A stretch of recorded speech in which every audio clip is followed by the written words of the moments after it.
chlap, ktorý sa kamarátil s ufónmi. Pišta Perdzej sa kamarátil s ufónmi. Chlapi mu dali tú prizývku UFO. Predtým bol len takým obyčajným Pištom Perdzejom. No. PHDR. Pastier hovedzieho dobytka rohatého. No, odtedy, čo ho na luke pod straňou pristali ufóni a pozvali Perdzeja do lietajúceho taniera na návštevu, stal sa významným badateľom tejto lukratívnej oblasti. Ako povedal mudriaš Šalamaha, ktorý všade bol a všetko videl. No, tak do té ufóni, rozumíte, oni sebe nevyberú hoci koho, povedal mudriaš Šalamaha. Taký človek, čo sebe ho vyberú, musí mať u sebe bárs silné biopole. No a vysvetlil chlapom, čo je to biopole. Zapadalo slnko, od severu pofúkoval chladivý Vánok. Pišta Perdzej sedel na luke pod straňou a popíjal chamuľu. Pri nohách pes, jalovky sa popasali v košiari. Perdzej si zapálil zorku a v príjemnom opojení z chamule vychutnával jadný podvečer. Odrazu vidím, povedal neskôr chlapom v krčme, nad barhlou dajaké lietadlo. No domám sebe, nebuď šalený, Pišta. Však aeroplán takú zhučí. Domám sebe, Pišta, už máš dosť. No, čul som, že veľa ľudí vidí biele myši.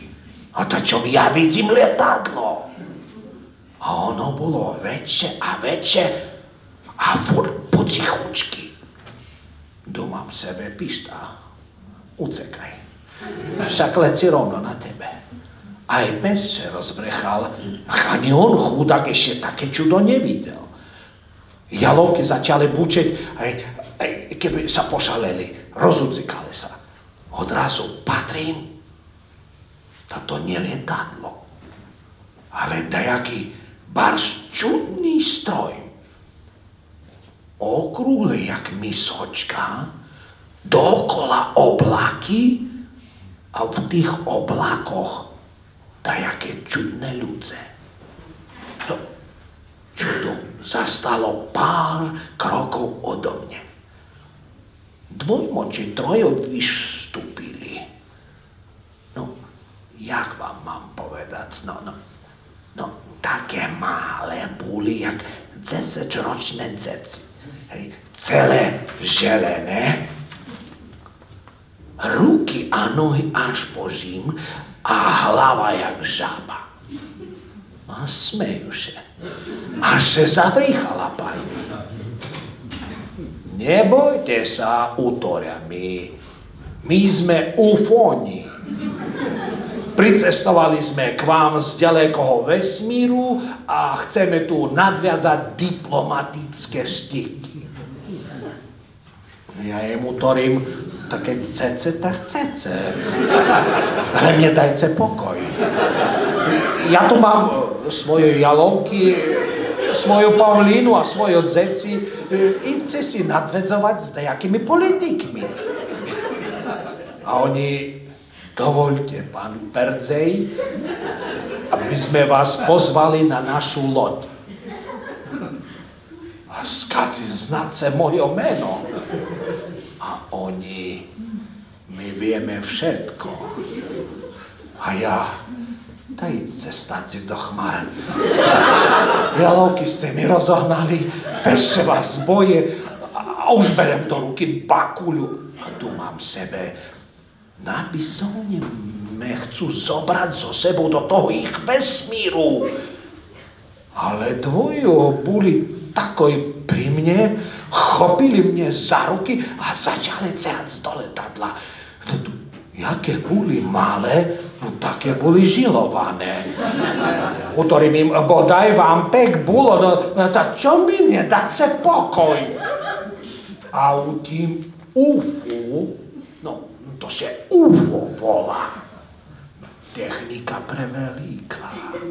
Samý televízor, sama gombička, svetelka, pačky, no paráda.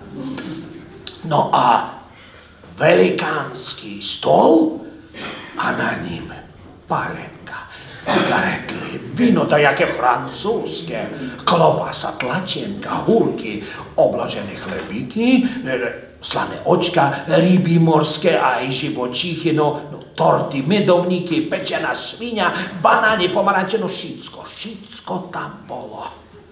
A ten najväčší, asi dajaký veliteľ, no, mi utorí.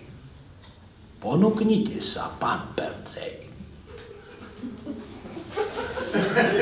Nedal som sebe 2 raz povedať, no keď dávajú ber. Aj keby si všetko malo v rici bulkotať, nie? Ale zo slušnosti mu utorím. No, tá ja nie, že by som až taký lačný, ja okuštujem, že by som vám spanie nevyniesol. Ale napred vypijem a zakúrim, keď môžem. No tam mi naľali whisky, brandy špeciál. Juj, dobrota pre dobrota. A zapalili cigaro, Habana. Tak sebe popíjam, pocehujem cigaretly, no paráda, nie? A oni sa me pýtajú, že čo? Jak žijem? Či sa bar strápim? Tá jak žijem? Utorím im. Tá moja Pavlína žobrák len doma leží na posteli, robiť nietkoho. Ja pašem jalovky a tu pod lesom aj spím a tam v tej buďkoj. No, a mám tam aj knížku. Hej, nevedkové dobrodružstvo. No, takedy počítam. No, hovno zarobím a palenka dráha. Tá len chamuľu pijem a buľbu alebo zory kúrim. No, utorí ten najväčší, asi veliteľ. My si vás, pán Perdzej, budeme podporovať. A tedy ma aj podporujú, no. Každý deň fľašu palinky, ale nie hoci jakej špeciálnej. No a každý deň cigaretle, aj dáco také na zakusnúci mi šmaria na pastovisko. No, dobre sa mi odtedy vodzí, ale fľaši im furt musím vrácať. Každý deň. A povedať, že čo a ako to vidím ja, že čo sa deje u nás vo veľkoj politikoj.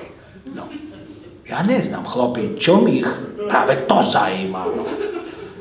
A Jose, najväčší politik v Marrakeši, ktorý doteraz ani nevnímal, o čom sa hovorí, prudko zdvihol hlavu od novín a povedal: ty duráku, táto neufóni, ale špióni, mal by si ich udať.